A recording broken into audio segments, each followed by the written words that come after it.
you are over 50 years of independence and you never thought of making drugs for your people? What a shame that we depend on a nation to help our people. I saw that they like America help us. Why are you working out? So it's as though we are taxpayers to American states. So after Trump, after 40 days of prayer and fasting, Pastor John C.W. has made a shocking and a bold statement about Africa's ongoing dependence on foreign aid. He criticized African governments, especially Kenya, for their failure to prioritize self-sufficiency, particularly in vital areas like medicine production, since gaining independence. I mean, you are over 50 years of independence and you never thought of making drugs for your people? What a shame that we depend on a nation to help our people. I saw that there are like 54,000 people that were laid out. That's true. Is it true? Yeah. Approximately 54,000. Yeah. What a shame. I mean, we need to be so advanced in such a way that when such things happen, we are not even aware they happened. Because we have our own laboratories. We have, I have people, a gentleman in the church that one of the things they do is that they study drugs, new drugs. Can you imagine, in the church? And he was telling me how their work is to study new drugs. When Corona came, he was one of the people that was tasked with the mandate of studying a drug that can fight Corona. We have those offices in Kenya.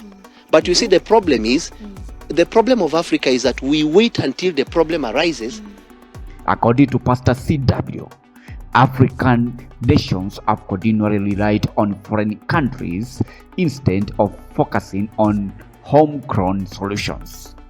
This comes after current U.S. President Donald Trump's controversial decision to cut USAID to several African nations, a move that Pastor C.W. fully supports. He argues that these actions signals the need for African nations to break free from foreign dependency and invest in their own resources and development.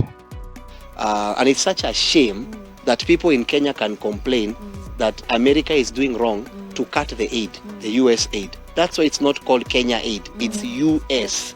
I don't know why people are reading. It's U and S. You can only complain about an aid that is yours.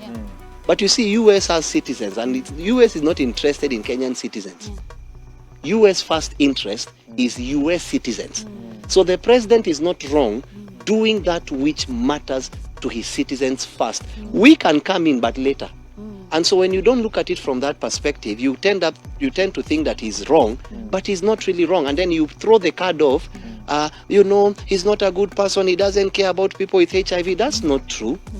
That's not true. I mean, you are over 50 years of independence and you never thought of making drugs for your people?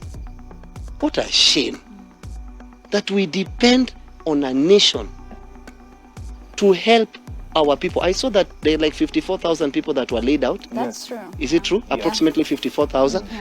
What a shame. I mean, we need to be so advanced in such a way that when such things happen, we are not even aware they happened. Because we have our own laboratories. We have, I have people, a gentleman in the church that one of the things they do is that they study drugs, new drugs. Can you imagine, in the church? And he was telling me how their work is to study new drugs. When Corona came, he was one of the people that was tasked with the mandate of studying a drug that can fight Corona. We have those offices in Kenya. But you see, the problem of Africa is that we wait until the problem arises for us to think. Africa has a tendency of always being in need. Always being in need. I mean, look at it from Kenya to Uganda to Tanzania to South Africa. You almost see the same repetition of the same kind of problem. Poverty in Kenya is poverty, in Uganda is poverty, in Nigeria is poverty. I mean, it's just poverty. And so I think Africa has a shortage of creative leaders that have ideas that can sustain an entire ecosystem. Because when you look at it, let me ask you a question. With such laboratories, can't we make drugs? We should be at a position to. I mean, Kenya, how many years of independence are we now? 60 years. Yes. Do you think that 60 years of independence, you should not have thought that one day a nation will stop giving you aid. I mean, shouldn't that cross someone's mind at some point? Why is it that we have to be in problems in order for us to think of solutions? But notice how God does it. God gives Pharaoh a dream. In a viral video, Pst Ndura echoed Pastor CW's sentiments, voicing support for Trump's decision. Both the religious leaders are urging African governments to take greater responsibility for their future and to move away from relying on foreign aid. Now, it has gone down. Now he's no more. He's no more. So let's say he's crying. Did you hear him crying? Yeah, I remember. That we are now, we are one, America help us. Why are you walking out? So it's as though we are taxpayers to American states. So after like Trump withdrew the funding to the WHO. Yeah. So they are now crying. Now when you withdraw the funding to the WHO, you withdraw the vaccinations. Yeah. All of vaccination. You withdraw the chips that our children were supposed to be inserted where they are born in Pumwani. You withdraw anything to do with human vaccination. You withdraw all the systems that were meant to destroy humanity. Because Americans are the main donors. They're the main donors. They were the main donors, okay. And the brain behind it, because they were operating for the UN. UN is in New York. Yeah. You're getting me. Yeah. So whatever that's happening now is a withdrawal syndrome from the former regimes to a new state. As we've been talking, I know you've been hearing the new king coming to Kenya, the Prince of Peace that are coming to Kenya. All these things you are seeing is part of the birth battle. That there is a reorganization, and America is so much afraid. The CIA are so afraid. Remember, before the election, American election, and before when the GNC was here, you saw the CIA man, the top CIA man, came to Kenya twice because they wanted to secure Marsabit, where they have built an airstrip, an army air. Further, this outcry from religious leaders comes in the wake of former Kenya President Uhuru Kenyatta going viral for laughing at President William Ruto's recent public appeal to the US for help. I saw some people the other day crying, oh, I don't know, Trump has removed money. He said he's not giving us any more money. Watu wanalia. Why are you crying? It's not your government, it's not your country.